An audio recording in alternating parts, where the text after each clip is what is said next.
गोपी इंद्रिय कृष्ण रसम पिबती इति गोपी, जो अपनी संपूर्ण इंद्रियों से कृष्ण रस का पान करे वो है गोपी।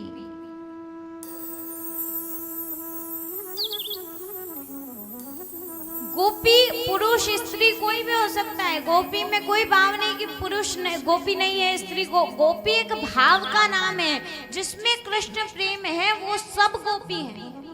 यहाँ तक कि हमारे वृंदावन में कहा जाता है कि ब्रज में आने वाला कोई पुरुष है ही नहीं, सब गोपियां हैं। पुरुष केवल एक ही है, परम पुरुष परमात्मा भगवान बाकी बिहारी लाल।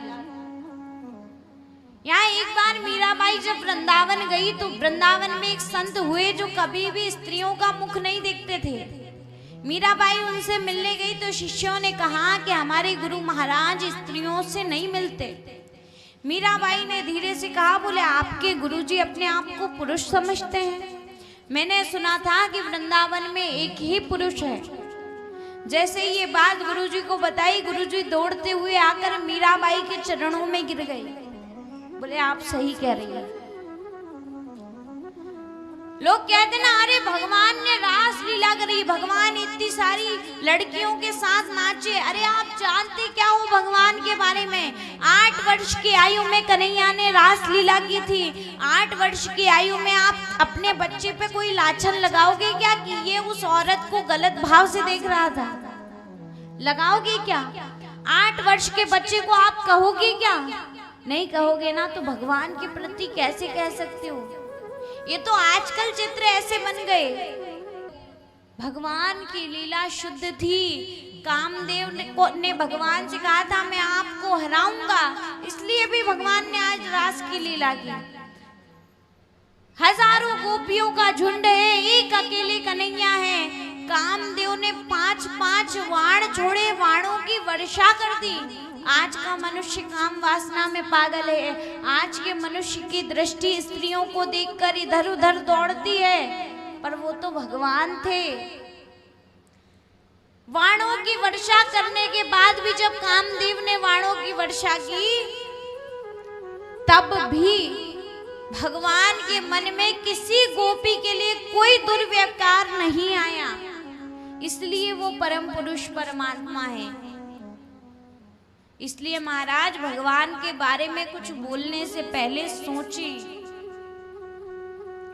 आज भगवान ने गोपियों को बुलाया तो कहते गोपियां इतनी बांसुरी की आवाज सुनकर इतनी ध्यानमग्न हो गई कि जो गोपी जो कार्य कर रही थी वो गोपी वो कार्य छोड़कर भागी।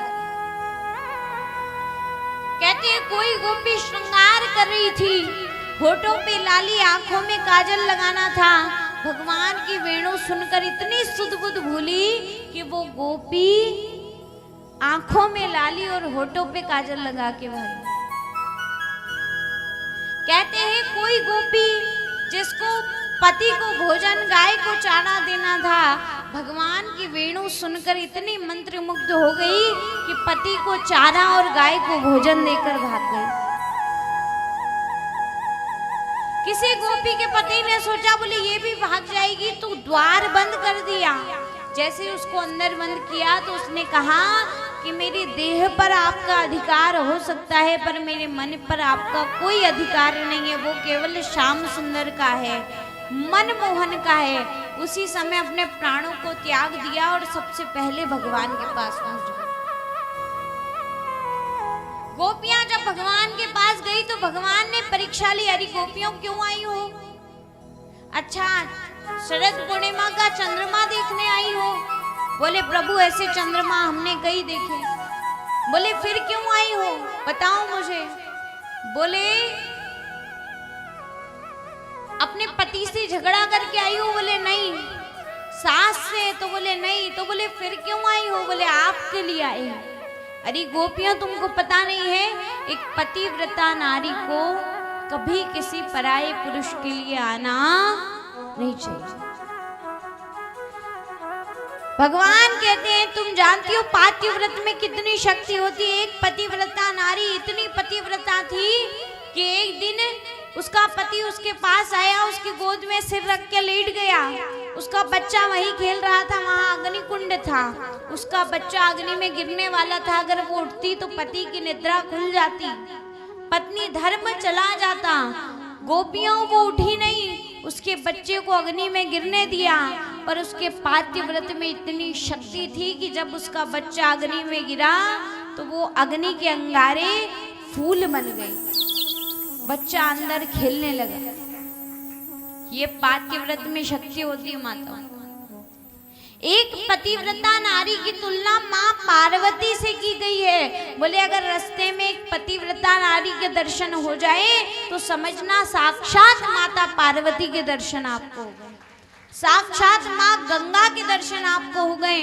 माँ गंगा जितनी पवित्र एक पतिव्रता नारी को माना गया है, जो अपने पति के अलावा कभी किसी को नहीं देखती, वो पतिव्रता।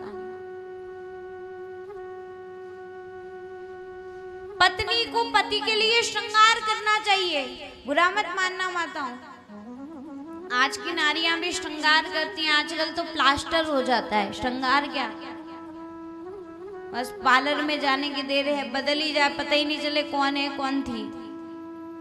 हाँ नहीं नहीं, नया नया जब विवाह होता है ना, या लड़कियां देखने जाते हैं या कुछ भी फोटोएं आती हैं, तो जो मेकअप के साथ फोटो आती है, या विवाह में भी आजकल इतने मेकअप प्लास्टर कर देते हैं कि बाप रे, बड़ी बड़ी आई लैशेस बना देते हैं, बड़ी बड़ी आंखें कर देते हैं। दूसरे दिन जब वो बहू मुंह धो के और वो पहली रसोई बनाने आती है तो ससुराल वाले घबरा जाते हैं, जो देखी थी वही है क्या, कि कल तो कुछ और ही दिख रही थी, कि स्टेज पे तो कुछ और ही रूप था, ये कौन है, कहीं डुप्लीकेट तो नहीं आ गई।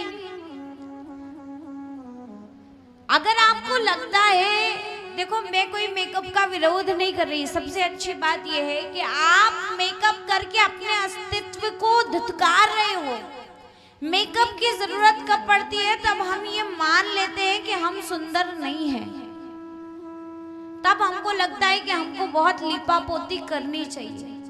जब आपने खुद ने मान लिया है कि आप सुंदर नहीं हैं, आप अच्छे नहीं हैं, तो आपको दुनिया क्या सुंदर समझेगी, आपको दुनिया क्या अच्छा समझेगी। अपनी वैल्यू आप खुद करना सीखिए। आपकी इज्जत आपके खुद के हाथ में। जब तक आप खुद अपनी इज्जत नहीं करेंगे, दुनिया आपकी इज्जत करने वाली नहीं है।